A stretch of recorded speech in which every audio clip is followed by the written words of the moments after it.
Hello everybody. Here I have with you a dandelion tree or a dandelion bush. Anyway, I like to call it dandelion tree. Quite the unruly plant. It was really nice and neat. When it first got planted, it was a single stem, and it bloomed and then it branched.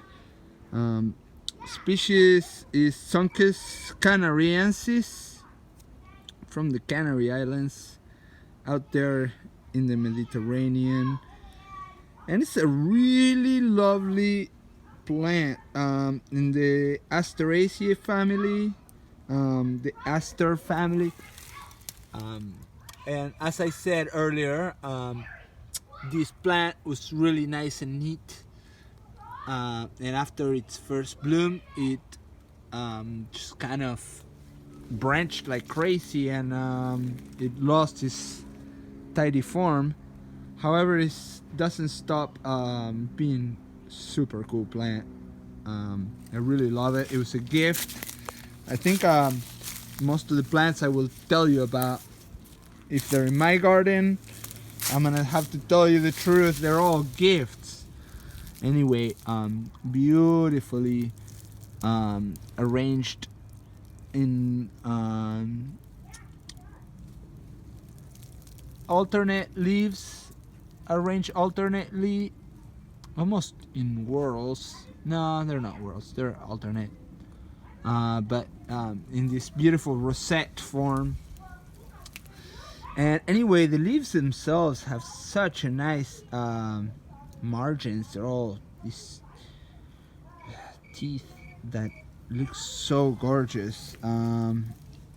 Really nice flowers, and if you have a really nice specimen and it's in a good show place where people can see it, then it's quite a spectacle. However, some people, I've heard them referred as giant weeds, and really they're not, at least not in my garden. The seeds go everywhere, but I haven't seen it really take over like some other weeds. And again, beautiful plant, dandelion tree, and it grows about 6 feet tall, but then it starts to lean over about 4 feet wide. Again, as soon as it starts leaning over, it'll branch and it'll get wider and unruly. Stems will go all directions, and it'll try to capture lots of light, opening its center, and more new growth will come from the center and try to capture more light. Here you have some of the seeds, panicles of seeds of flowers, yellow flowers, a little bigger than the dandelion, the common dandelion, but it's attached to these parachutes, and they fly off in the distance. Maybe my neighbors have it as a weed, I don't. So anyway, I've had this for about 4 years, and I've had a few, a couple of them got pretty large and outgrew the space allotted to them, so I ended up removing them. I do a lot of my planting by impulse, not really thinking about what's gonna happen 4 or 5 years later. And you should always plan ahead when you're working with perennials, just for the fact that they will keep growing, and in fact, if they are happy, they will grow much bigger than what sometimes it's specified in their information tags or information labels. Anyway, I hope you liked the video, and I hope you liked my giant weed. I really have a special love for it. Maybe partly because it was a gift, and I planted it and it was so happy.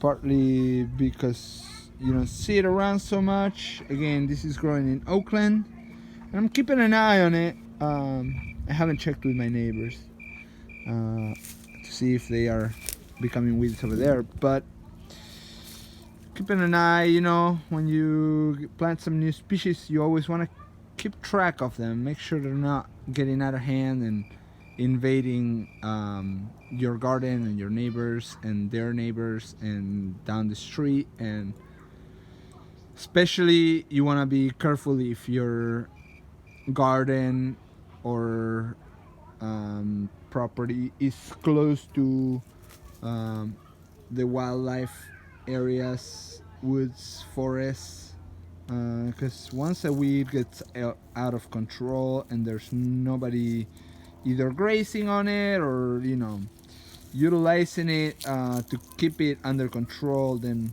it can really become an ecological problem. And as gardeners, we have responsibility to keep these beautiful plants that we acquire and we want to show off from becoming ecological nightmares. Again, you will, as if you read about plants and weeds and their origins, you'll find out that a lot of them started as this showpiece and people being really happy to have them without knowing what would come later in later years as an invasion. So anyway, I hope you liked the video and leave any comments that you have, and we'll catch up later and plant more plants and plant more trees. We'll see you next time. Adios.